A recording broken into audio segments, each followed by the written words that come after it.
Let me see you smile. Come on, smile. Camp is a time when some of us forget to brush our teeth. So I just want to check that you're all brushing your teeth. Some of you, I'm sure, have a bit of skin on your teeth. Talk about skin on your teeth. Let me put my presentation up here. Skin and teeth. Well, we have this saying, by the skin of your teeth. And I looked up idiomland.com and discovered that there, the skin of your teeth means just barely. Well, we kind of all know that, don't we? For example, Jack escaped from the burning building by the skin of his teeth. Let me talk about teeth a little bit tonight. Here's some big teeth. Now, some of you might recognise these teeth. You might have been to visit them. If you've been to Darwin and the Natural Museum up there, you will know the name of this creature. 5.1 metre crocodile by the name of Sweetheart. Somebody knows. During the years of 1974 to 1979, Sweetheart developed a taste for the outboard motor. And of course that led to considerable concern amongst fishermen in the area, and eventually Sweetheart was captured. Unfortunately, on the way to humankind, Sweetheart drowned in the process, and Sweetheart passed away. And so Sweetheart was later framed and mounted in the Department in the Department of Natural Resources Museum up there in the Northern Territory in Darwin. And before I go to the next slide, let me say that when I was a child, I remember the Northern Territory Police bringing an enormous crocodile to our school in the back of a trailer. And all the kids were allowed to come and touch this crocodile, which had been shot. Actually, the lady it had eaten was still inside it.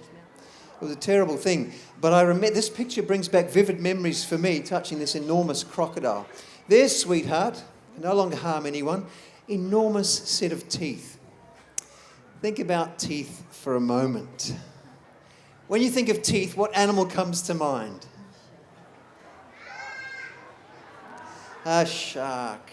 Because we live near the coast and there's a lot going on. But let me first show you these teeth. Carnivorous teeth of a lion. Here he is having a big yawn. But let's look at the shark. An enormous set of jaws. And of course, in Queensland and in New South Wales and in Western Australia, the shark has received a lot of attention for the injuries it keeps inflicting on our surfers. But the teeth I want to share with you tonight come from this animal. Does anybody know what this animal's called? A limpet. Somebody said it? A limpet. A limpet. Kendall's been acting it out a bit. He's been getting around like this, limping along. Is the limpet. And now the limpet may look like a harmless conical shellfish.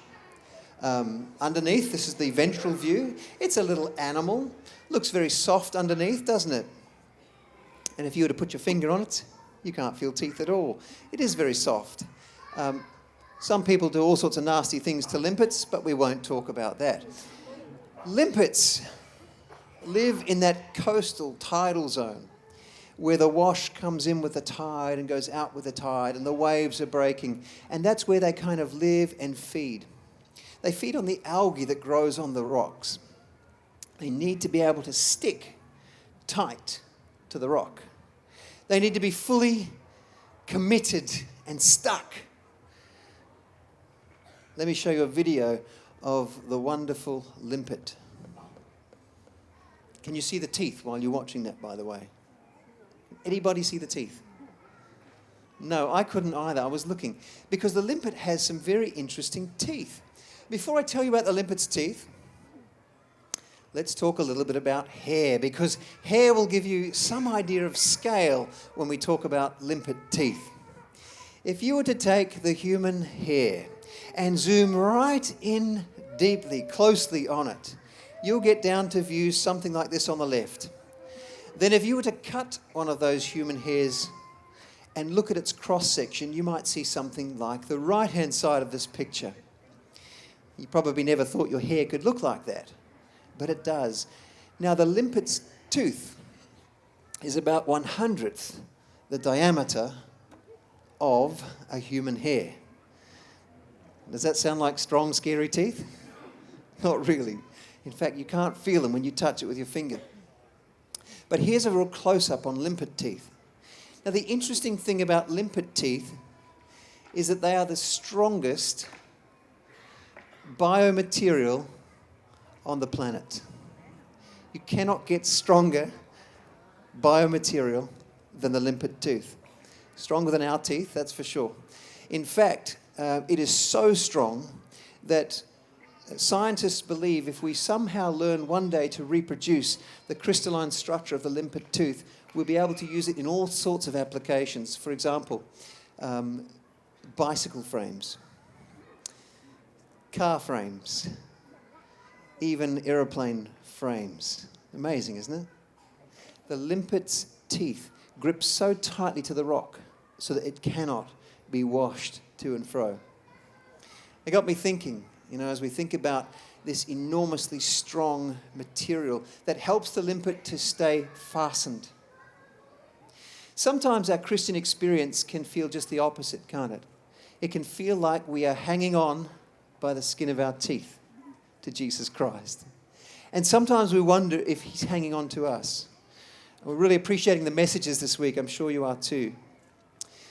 But just as the limpet tooth is perhaps a natural miracle, something that holds it fast, we're going to learn tonight that there is someone who is radically devoted and committed to us.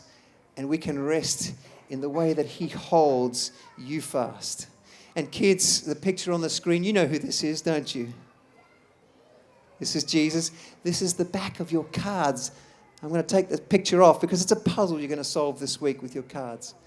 And later on tonight, you'll receive one which reminds us to always stick with Jesus because he sticks with us. I'm looking forward to tonight's message, aren't you? Thank you so much.